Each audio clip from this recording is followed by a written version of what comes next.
উন্নত চিকিৎসার জন্য এখন লন্ডন হাসপাতালে ভর্তি আছেন বিএনপি চেয়ারপারসন ও সাবেক প্রধানমন্ত্রী বেগম খালেদা জিয়া। তিনি লন্ডনে পৌঁছানোর পর থেকেই ঘুরে ফিরে আলোচনায় আসছেন তার নাতনিরা। তারেক রহমানের একমাত্র মেয়ে জাইমা রহমান এবং প্রয়াত আরাফাত রহমান কোকোর মেয়ে জাফিয়া ও জাহিদা দাদির সেবায় কি ভূমিকা রাখছেন তা জানতে অনেকেরই আগ্রহ রয়েছে। ঠিক একই সময়ে ব্রিটিশ রাজনীতিতে কেন্দ্রবিন্দুতে রয়েছেন বঙ্গবন্ধু শেখ মুজিবের নাতনি টিউলিপ সিদ্দিক। বাংলাদেশের ক্ষমতাচ্যুত খালার দুর্নীতি ও ক্ষমতার অপব্যবহারের সঙ্গে নাম জড়িয়ে পড়ায় তার এখন মন্ত্রিত্ব যায় যায় অবস্থা। অর্থাৎ ভালো মন্দ দুই দিক থেকেই এখন লন্ডনে আলোচিত বাংলাদেশের শীর্ষ দুই রাজনৈতিক পরিবারের নাতনিরা।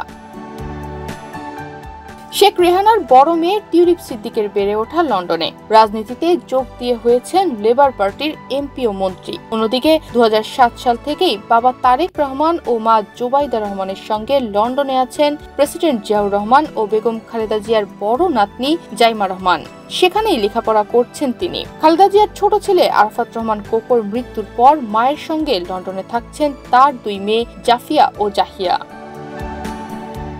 সাবেক প্রধানমন্ত্রী বেগম খালেদা জিয়া চিকিৎসার জন্য যুক্তরাজ্যের বিখ্যাত লন্ডন হাসপাতালে ভর্তি আছেন। সেখানেই তাকে দেখতে যাচ্ছেন নাতনিরা। বিএনপি নেতাকর্মীদের কাছে খালেদা জিয়া, তারেক রহমানের পরই যেন আলোচনার কেন্দ্রে আছেন খালেদা জিয়ার নাতনিরা। হাসপাতালে ভর্তির প্রথম দিন গভীর রাত পর্যন্ত হাসপাতালে দাদির পাশে সময় কাটিয়েছেন তার বড় নাতনি ব্যারিস্টার জাইমা রহমান। এদিকে ছোট ছেলে আরাফাত রহমানের দুই মেয়ে জাফিয়া ও জাহিয়াও দাদিকে সঙ্গ দিচ্ছেন। বিদেশে খালেদা জিয়ার শারীরিক অবস্থা ও তার তিন নাতনিকে ঘিরে বাংলাদেশের মানুষের যেমন আগ্রহ রয়েছে, পাশাপাশি লন্ডনে বাংলাদেশি কমিউনিটির মধ্যেও রয়েছে তেমনি আগ্রহ। 2022 সালের 6 ফেব্রুয়ারি ছোট ছেলে প্রয়াত আরাফাত রহমান কোকোর মেয়ে জাফিয়া রহমান ঢাকায় এসেছিলেন দাদি খালেদা জিয়াকে দেখতে। তখন তিনি গুলশানের বাসভবন ফিরোজায় কিছুদিন দাদির সাথে সময় কাটানোর পর 12 ফেব্রুয়ারি আবার লন্ডনে চলে যান। এরপর 2023 সালে আবার রোজারিতে দাদি খালেদা জিয়ার সঙ্গে ঈদ করতে লন্ডন থেকে ঢাকায় এসেছিলেন কোকোর দুই মেয়ে জাফিয়া রহমান এবং জাহিয়া রহমান। সর্বোপরি জিয়া পরিবারের তিন নাতনি সবসময়ই প্রশংসায় ভাসছে তাদের কর্ম, ব্যবহার এবং দাদির প্রতি ভালোবাসার জন্য।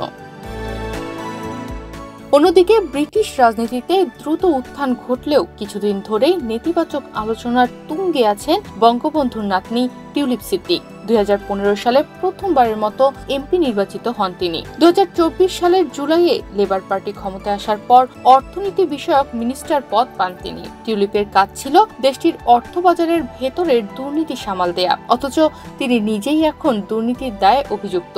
দ্য ফিনান্সিয়াল টাইমসের এক প্রতিবেদনে বলা হয়, টিউলিপ লন্ডনের হ্যামস্টেডের এমন একটি ফ্ল্যাটে বসবাস করতেন যেটি তাকে দিয়েছেন তার খালা শেখ হাসিনার এক ঘনিষ্ঠ ব্যবসায়ী। এছাড়া হ্যামস্টেডের আরেকটি ফ্ল্যাট টিউলিপের বোন আজমিনাকে বিনামূল্যে দেওয়া হয়েছিল। ফ্ল্যাট ইস্যু ছাড়াও বিভিন্ন দুর্নীতির অভিযোগের কারণে বাংলাদেশ ও লন্ডনে এখন আলোচনার শীর্ষে টিউলিপ। এরই মধ্যে বিভিন্ন পক্ষ থেকে টিউলিপ সিদ্দিককে মন্ত্রিত্ব থেকে সরিয়ে দেওয়ার দাবিও উঠেছে।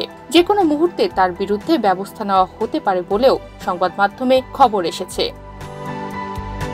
তনিমা রহমান, বাংলাদেশ প্রতিদিন।